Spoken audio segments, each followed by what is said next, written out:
एक बार की बात है।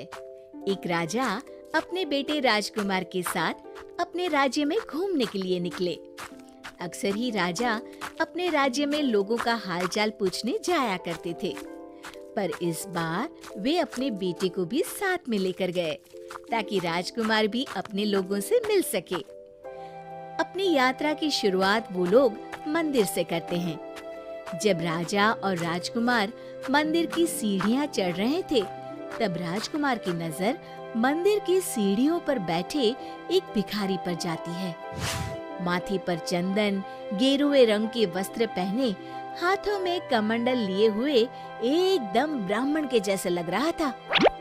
राजकुमार उसके पास गए और उनसे पूछा, क्या आप कोई ब्राह्मण है?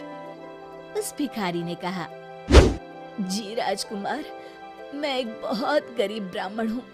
अपने घर का पालन पोषण करने के लिए मंदिर की सीढ़ियों पर बैठकर भीख मांगता हूँ और जो पैसे आते हैं उनसे अपने परिवार वालों को खाना खिला पाता हूँ। ब्राह्मण की ये बात सुनकर राजकुमार को उस ब्राह्मण पर बहुत दया आ गई। राजकुमार ने अपने सोने के सिक्कों से भरी थैली उस ब्राह्मण को दे दी। कहा, ये लीजिए, अब आपको यहाँ दोबारा नहीं बैठना पड़ेगा। जब ब्राह्मण ने वो थैली खोलकर देखी तो वो बहुत खुश हुआ और राजा और राजकुमार को धन्यवाद करके अपने घर के लिए चल पड़ा।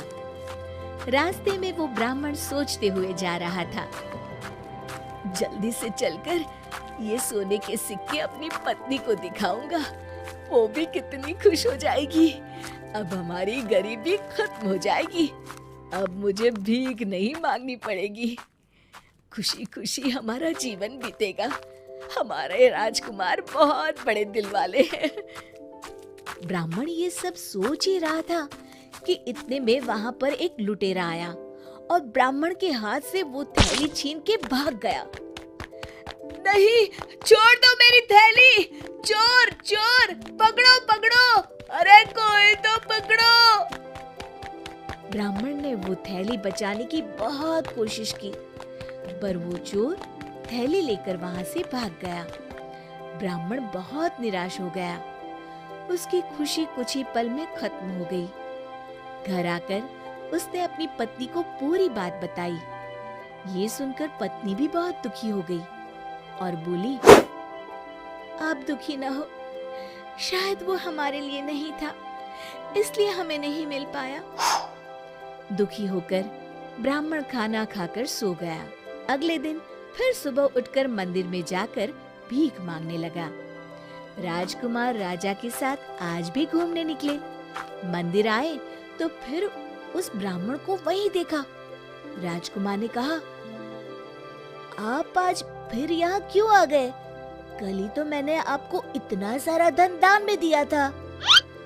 ब्राह्मण बड़े निराश मन से राजकुमार को कल की पूरी कहानी सुनाता है।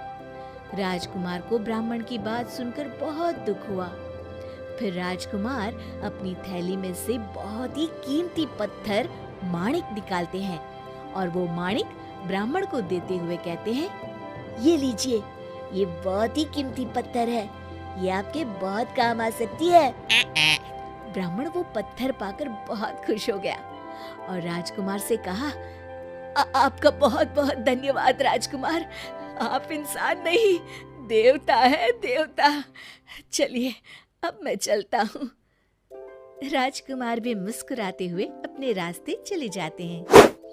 ब्राह्मण घर जाकर उस माणिक को पानी के खाली मटके में रख देता है और खुशी खुशी सो जाता है। उसकी पत्नी नदी से पानी भरने जाती है। अचानक से रास्ते में किसी बड़े पत्थर से टकराने की वजह से उसके सिर पर रखा पानी का मटका नीचे गिरकर टूट जाता है। वो बोलती है, हे भगवान, अब फिर से घर जाकर दूसरा मटका लाना पड़ेगा पानी भरने के लिए। अब वो घर की ओर निकलती है और पानी भरने के लिए वही मटका उठाकर ले आती है जिसमें माणिक था। नदी के पास जाकर जब ब्राह्मण की पत्नी मटके को पानी में डुबाती है तो माणिक पानी में गिर जाता है। ब्राह्मण की पत्नी बोली, अरे ये क्या गिरा? लगता है कोई बड़ा सा कंकड़ था जो गिर गया होगा।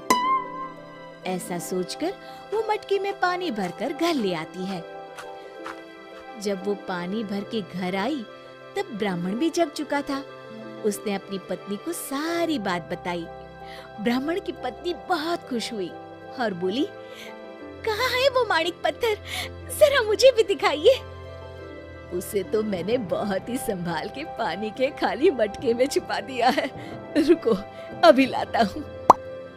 ब्राह्मण की पत्नी घबराते हुए कहती है, हे भगवान, उस मटके में तो मैं पानी भर कर ले आई। फिर ब्राह्मण की पत्नी ने ब्राह्मण को पूरी कहानी बताई। अब वो दोनों बहुत ही दुखी हो जाते हैं। हे भगवान, आप ये कैसा खेल खेल रहे हैं हम लोगों के साथ? क्या हमसे कोई गलती हो गई है? इसी अफसोस के साथ ब्राह्मण सो जाता है। अगले दिन फिर सुबह बेचारा ब्राह्मण निराश मन से मंदिर की सीढ़ियों पर बैठा भीख मांग रहा था। तभी राजा और राजकुमार फिर उस मंदिर में आए। अब राजकुमार की नजर फिर उसी भिखारी पर पड़ी। अरे ब्राह्मण, आप फिर से यहाँ? ब्राह्मण ने कहा, जी राजकुमार। अब ब्राह्मण ने कल घटित सारी बात राजकुमार को बता दी। राजकुमार फिर से दुखी हो गए। राजकुमार ने अपने पिता से पूछा, पिताजी, ऐसा इनके साथ बार बार क्यों हो रहा है? तब राजा ने कहा, बेटा, अभी इनका सही समय नहीं आया है, इसलिए इनसे सब छीना जा रहा है। जब इनका सही समय आएगा तब इनके पास सब वापस आ जाएगा। Nope. अब राजा ने ब्राह्मण के हाथ में 2 पैसे रख दिए। ब्राह्मण 2 पैसे हाथ में देखकर सोच रहा था, इससे तो मेरा कुछ भी नहीं हो पाएगा। वो ऐसा सोच ही रहा था, तभी उसकी नजर एक मछुआरे पर पड़ी, जो एक मछली को जाल से निकालकर बाहर फेंक रहा था। वो मछली पानी के बाहर आकर तड़प रही थी। ब्राह्मण को उस मछली पर दया आ गई। उसने सोचा, इन पैसों से मैं अपने परिवार का पेट तो नहीं भर पाऊंगा, कम से कम इस मछली की जान ही बचा लेता हूँ। अब वो जल्दी से मछुआरे के पास पहुँचा और उन्हें 2 पैसे देकर वो मछली खरीदकर अपने पानी से भरे कमंडल में मछली को रखा। पानी में जाते ही वो मछली फिर से होश में आ गई और कमंडल में ही उछलने लगी। ये देख ब्राह्मण बहुत खुश हुआ कि उसने मछली को बचा लिया। तभी मछली के मुंह से वही माणिक पत्थर बाहर आता है जो राजकुमार ने ब्राह्मण को दिया था, और ब्राह्मण की पत्नी से वो नदी में गिर गया था।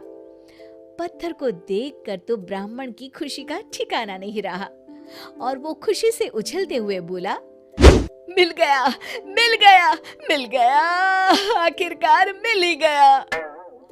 उसकी ये बात वहां पास ही बैठे उस चोर को सुनाई दी, जो ब्राह्मण की सोने से भरी थैली चुराकर ले गया था। वो डर गया और अपने आप से कहने लगा, हे भगवान, लगता है इस ब्राह्मण ने मुझे देख लिया। अगर इसने मेरी शिकायत राजा से कर दी तो मुझे मृत्युदंड की सजा भी मिल सकती है। मुझे ब्राह्मण को उसका धन लौटाकर माफी मांग लेनी चाहिए। ये सोचकर चोर रोते हुए ब्राह्मण की तरफ भागा। मुझे माफ कर दो, मुझे माफ कर दो, मैंने तुम्हारी ये थैली चुराई थी, इसे वापस ले लो, पर मेरी शिकायत राजा से मत करना, मैं जेल नहीं जाना चाहता। ब्राह्मण सब समझ गया और सोचने लगा, लगता है मैंने जब मिल गया कहा तो इस चोर को लगा मैंने इसे देख लिया है, इसलिए वो डर गया और मुझे मेरा धन वापस कर रहा है। अरे साहब, क्या हुआ? क्या सोच रहे हो? माफ कर दो ना मुझे। ब्राह्मण ने उस चोर से कहा, अगर तुम चाहते हो कि मैं तुम्हारी शिकायत राजा से ना करूं, तो तुम्हें सारे गलत काम छोड़ने होंगे और मेहनत करके कमाना होगा। ठीक है, मेहनत करूंगा और आज से सारे गलत काम बंद। अब तो माफ कर दो ना मुझे। ठीक है, जाओ, माफ कर दिया। चोर खुशी खुशी वहाँ से चला जाता है। अगले दिन ब्राह्मण फिर से मंदिर की सीढ़ियों पर जाकर बैठ जाता है। जब राजा और राजकुमार वहाँ आते हैं, तब ब्राह्मण जल्दी से खड़ा होकर राजकुमार के पास जाता है और सारी कहानी उसे बता देता है। राजकुमार बहुत खुश होते हैं और अपने पिताजी से कहते हैं, पिताजी, कितनी खुशी की बात है ना, ब्राह्मण के साथ सब ठीक हो गया। तब राजा राजकुमार से कहते हैं, हाँ बेटा, देखा तुमने, जब तक ब्राह्मण ने अपने बारे में सोचा तब तक उसे कुछ नहीं मिला, लेकिन जैसे ही उसने दूसरे की यानी कि मछली की तकलीफ देखी और उसने उसकी मदद की, वैसे ही उसके साथ अपने आप सब ठीक हो गया। दूसरों की मदद करने वालों की मदद हमेशा भगवान करते हैं। सभी खुशी खुशी हाथ जोड़कर भगवान को प्रणाम करते हैं। शिक्षा, हमें हमेशा दूसरों की मदद करनी चाहिए। दूसरों की मदद करने वालों की मदद भगवान करते हैं।